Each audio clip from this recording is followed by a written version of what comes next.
Stamattina la polizia e le forze dell'ordine si sono presentate in forza per portare avanti una perquisizione all'interno del centro sociale. Cosa stavano cercando?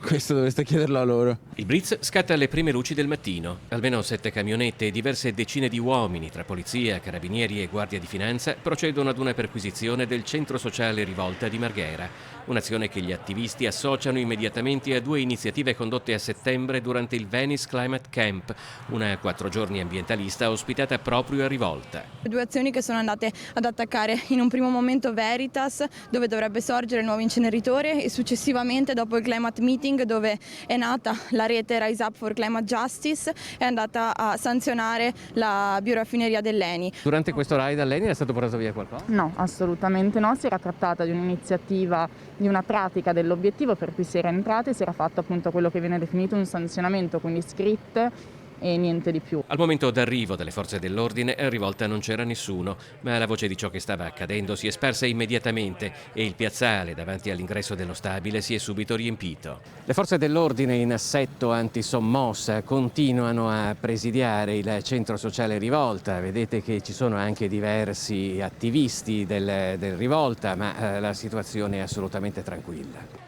L'uscita di un furgoncino che dà agli attivisti l'impressione di trasportare qualcosa di sequestrato dal centro suscita qualche coro ironico, ma tutto si svolge in perfetta calma. Alle 11 agenti e militari iniziano a risalire su volanti, gazzelle e cellulari.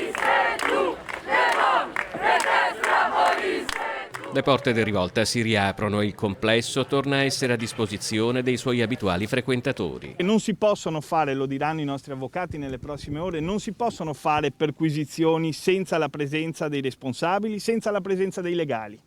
Sono entrati, hanno sfondato le porte senza la presenza dei responsabili. Questa è una cosa molto molto grave. Sono stati sequestrati un po' di vernici, un po' di striscioni, qualche manico di rastrello. Questo di oggi non è un atto dovuto come qualcuno dirà domani, ma è invece un attacco politico importante. Contemporaneamente a Rivolta è stata effettuata anche una seconda perquisizione in una ditta di Via dell'Elettricità. Se puntare il dito contro chi inquina questo pianeta, affama le persone e crea danni incalcolabili, è quello che ci vogliono impedire, noi da oggi lo rifaremo e lo rifaremo anche più forte di prima.